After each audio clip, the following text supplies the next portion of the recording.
ಖಾದಿ ಉತ್ಸವವನ್ನು ಇವತ್ತು ನಮ್ಮ ಶಿವಮೊಗ್ಗ ಬಿಜೆಪಿ ವತಿಯಿಂದ ಗೋಪಿ ಸರ್ಕಲ್ನಲ್ಲಿ ಒಂದು ವಿಶೇಷವಾದಂಥ ಒಂದು ಕಾರ್ಯಕ್ರಮವನ್ನು ಮಾಡ್ತಾ ಇದ್ದಾರೆ. ನಮ್ಮ ಗೌರವಿತ ಶಾಸಕರು ಅಧಿಕೃತವಾಗಿ ಉದ್ಘಾಟನೆಯನ್ನು ಮಾಡಿದ್ದಾರೆ.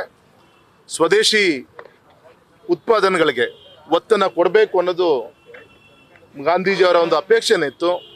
ಇವತ್ತು ನಮ್ಮ ಹೆಮ್ಮೆಯ ಪ್ರಧಾನಮಂತ್ರಿಗಳಂತ ನರೇಂದ್ರ ಮೋದಿಜಿಯವರು ನಮ್ಮ ಪಕ್ಷದ ಮುಖಂಡರು ಕರೆಯನ್ನು ಕೊಟ್ಟು ಅದನ್ನು ಕಾರ್ಯಗತಗೊಳಿಸುವಂಥ ದಿಕ್ಕಿನಲ್ಲಿ ಶ್ರಮವನ್ನು ವಹಿಸಬೇಕು ಅಂತೇಳಿ ಮೊನ್ನೆ 17ರಿಂದ ಸೇವಾ ಪಾಕ್ಷಿಕ, ನಿಮಗೆಲ್ಲರೂ ಕೂಡ ಗೊತ್ತಿದೆ ಮೋದಿಜಿಯವರ ಹುಟ್ಟು ಹಬ್ಬದ ದಿನ ಆಗಿಂದ ಇವತ್ತು ಅಕ್ಟೋಬರ್ 2ನೇ ತಾರೀಕು ಈ ಸೇವಾ ಪಾಕ್ಷಿಕ ಅಡಿಯಲ್ಲಿ ನಮ್ಮ ಮೋದಿಜಿಯವರ ಒಂದು ಜನ್ಮ ದಿನಾಚರಣೆ, ನಮ್ಮ ಗೌರವಿತ ಮಹಾತ್ಮ ಗಾಂಧೀಜಿ ಲಾಲ್ ಬಹದ್ದೂರ್ ಶಾಸ್ತ್ರಿಗಳ ಜನ್ಮ ದಿನಾಚರಣೆ ಮತ್ತು ಪಂಡಿತ್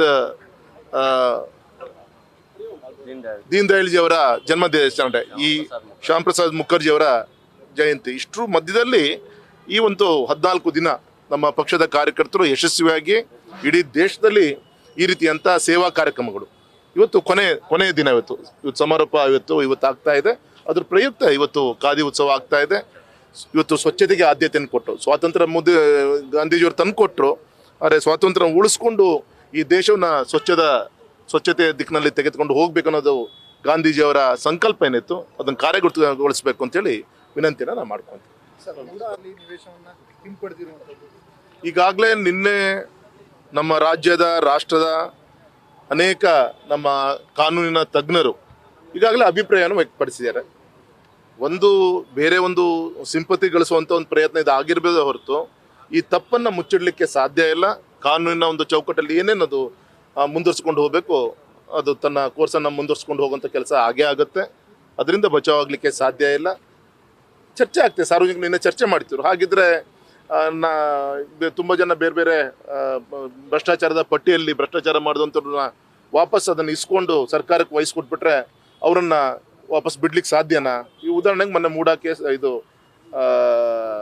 ನಮ್ಮ ವಾಲ್ಮೀಕಿ ಹಗರಣ ಆಯಿತು. ನಾಗೇಂದ್ರ ಅವರು ಇವತ್ತು ತಪ್ಪಿಸ ಜಾಗದಲ್ಲಿ ಇದ್ದಾರೆ. ಇವತ್ತು ಅವರು ಮಿಸ್ಯೂಸ್ ಆದಂಥ 80 ಕೋಟಿಯನ್ನು ವಾಪಸ್ ಕೊಟ್ಬಿಟ್ರೆ ಅವ್ರನ್ನ ಕಾನೂನಿನಿಂದ ಅವರಿಗೆ ನಾವು ರೈಟ್ ಅಂತ ಹೇಳಕ್ ಆಗಲ್ಲ. ಹಾಗೆ ಅದೇ ರೀತಿ ಇದು ಕೂಡ ಮುಖ್ಯಮಂತ್ರಿಗಳ ಕೇಸು. ಹಾಗಾಗಿ ಕಾನೂನಿನ ಒಂದು ಚೌಕಟ್ಟಲ್ಲಿ ಎದುರಿಸಲೇಬೇಕಾಗುತ್ತೆ. ಸರ್, ಈಗ ಪತ್ರ ಬರೆದಿರೋದು ನನಗೆ ಗೊತ್ತೇ ಇಲ್ಲ ಅಂತ ಮುಖ್ಯಮಂತ್ರಿಗಳು ಹೇಳ್ತಿದ್ದಾರೆ. ನನಗೆ ಗೊತ್ತಿಲ್ಲ, ಅದನ್ನು ಸ್ವಾಗತಿಸ್ತೀನಿ ಅಂತಾನೂ ಹೇಳ್ತಾರೆ. ಯಾರು ನಂಬಲ್ಲ ಸರ್. ಯಾಕೆಂದ್ರೆ ಒಂದು ನಮ್ಮ ಹಿಂದೂ ಪದ್ಧತಿ ಪ್ರಕಾರ ದಂಪತಿಗಳು ಅಂದ್ರೆ ಒಂದು ಮನೆಯಲ್ಲಿ ಏನೇ ಇದ್ರು ಕೂಡ ಒಟ್ಟಾಗಿ ಸೇರಿ ಏನೇ ಯಾವುದೇ ತೀರ್ಮಾನಗಳನ್ನು ತೆಗೆದುಕೊಳ್ತಾರೆ.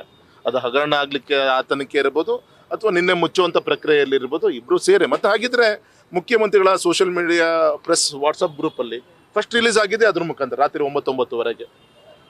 ನನ್ಗೆ ಗೊತ್ತೇ ಇಲ್ಲ ಅಂತ ಹೇಳಿದಂದ್ರೆ ಮುಖ್ಯಮಂತ್ರಿಗಳ ಪ್ರೆಸ್ ನೋಟ್ ಬಿಡುಗಡೆ ಆಗುವಂಥ ಆ ಒಂದು ಸೋಷಿಯಲ್ ಮೀಡಿಯಾ ಗ್ರೂಪಲ್ಲಿ ಇದನ್ನು ಬಿಡುಗಡೆ ಆಗುತ್ತಾನೆ ಹೇಗೆ? ಮತ್ತೆ ಮುಖ್ಯಮಂತ್ರಿಗಳು ಗೊತ್ತಿಲ್ಲ ಅಂತ ಹೇಗೆ ನಂಬಕ್ಕೆ ಸಾಧ್ಯ? ಹಾಗಾಗಿ ಅವಶ್ಯಕತೆ ಇಲ್ಲ ಇದಕ್ಕೆಲ್ಲ ಕ್ಲಾರಿಫಿಕೇಶನ್ ಕೊಡುವಂಥದ್ದು. ಇಬ್ಬರು ಒಟ್ಟಾಗಿ ತೀರ್ಮಾನ ತೆಗೆದುಕೊಂಡಿದ್ದಾರೆ, ಒಳ್ಳೆಯದು.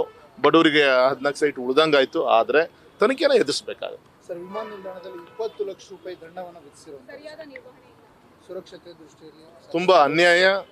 ಯಾಕೆಂದರೆ ಯಾವುದೇ ಒಂದು ಕ್ಷೇತ್ರದಲ್ಲಿ ನಾವು ವ್ಯತ್ಯಾಸಗಳಾದರೂ ಪರವಾಗಿಲ್ಲ, ಆದರೆ ಈ ಏವಿಯೇಷನ್ ಲೈನಲ್ಲಿ ಈ ಥರ ಮಾಡಿದ ತಪ್ಪು. ಯಾಕೆಂದರೆ ಸುಮಾರು 18 ಜನ ಫೈರ್ ರಿಲೇಟೆಡ್ ಆಫೀಸ್ ಮೆನ್ಗಳು ಕೆಲಸ ಮಾಡ್ತಾಯಿದ್ರು.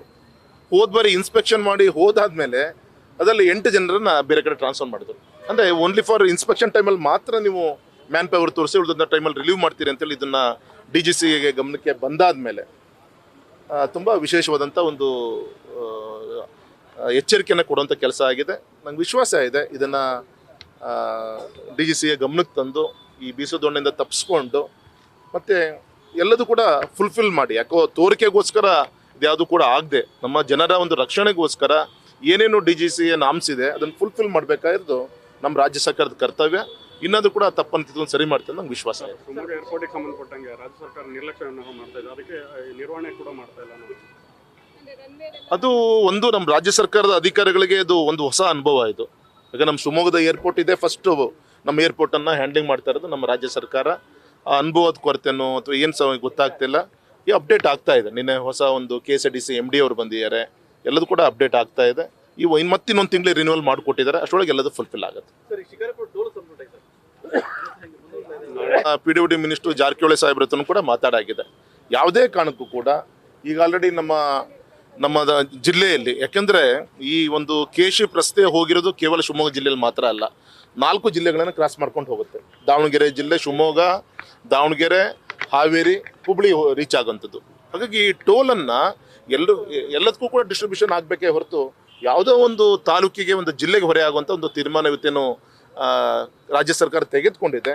ಆ ತೀರ್ಮಾನ ವಾಪಸ್ ತೆಗೆದುಕೊಳ್ಳಬೇಕು, 2 ಟೋಲನ್ನು ಮುಚ್ಚಬೇಕು ಅಂತೇಳಿ ನಾನು ಮೊನ್ನೆನೂ ಕೂಡ ಕರೆಸಿದ್ದೆ. ಗೌರವಂತ ಜಿಲ್ಲಾಧಿಕಾರಿಗಳು, ನಮ್ಮ ಶಾಸಕರು, ನಾವೆಲ್ಲರೂ ಕೂಡ ಶಿವಮೊಗ್ಗ ಗೆಸ್ಟ್ ಹೌಸಲ್ಲಿ ಕೂತು ಅಲ್ಲಿಗೆ KSIDC ಇದೇನು ಮೇಂಟೆನೆನ್ಸ್ ಮಾಡ್ತಾರೆ ಟೋಲನ್ನು, ಅವ್ರಿಗೆ ಟೆಂಡರ್ ಏನಾಗಿದೆ ಆ ಅಧಿಕಾರಿಗಳನ್ನು MDನೂ ಕೂಡ ಕರೆಸ್ಕೊಂಡಿದ್ದೆ ನಾನು. ಅಲ್ಲಿ ಚರ್ಚೆ ಆಯಿತು, ಸರ್ಕಾರ ಗಮನಕ್ಕೆ ತರುವಂಥ ಕೆಲಸ ಮಾಡಿದ್ದೀವಿ. ಇವತ್ತು ಗೌರವಂತ ಉಸ್ತುವಾರಿ ಸಚಿವರು ಅಲ್ಲೇ ಈಗ ಸಿಗ್ತಾರೆ, ಈಗ ಅವ್ರದ್ದು ಕೂಡ ಮಾತಾಡ್ತೀನಿ. 2 ತೆಗಿಬೇಕು ಅಂತ ನಂದು ಒತ್ತಾಯ ಇದೆ. ನಾಳೆ ಪ್ರತಿಭಟನೆ ಇದೆ ಸರ್, ದೊಡ್ಡ ಮಟ್ಟಕ್ಕೆ. ಮಾಡಲಿ ಸರ್, ಪಾಪ ಪಕ್ಷಾತೀತ ಅವರು ಕೂಡ ಎಲ್ಲರೂ ಮಾಡ್ತಾ ಇದ್ದಾರೆ, ನಮ್ಮದು ಕೂಡ ಸಹಕಾರ ಇದೆ. ನಿನ್ನೆ ಸಂಜೆ ಎಲ್ಲರೂ ಕೂಡ ಬಂದು ಇರೋ ವ್ಯವಸ್ಥೆ ಎಲ್ಲ ಹೇಳಿ ಎಲ್ಲ ಬಂದಿದ್ರು. ನಮ್ಮ ಹಿರಿಯರಂಥ ಪದ್ದಣ್ಣ ಅವರು, ಇವರೆಲ್ಲರೂ ಕೂಡ ಬಂದಿದ್ದರು. ನಾಳೆ ನಾನು ಕೂಡ ಹೋಗ್ತಾ ಇದ್ದೀನಿ. Thank you sir. News first ನಿರ್ಭೀತಿಯಿಂದ ನಿಮ್ಮ ಪರವಾಗಿ.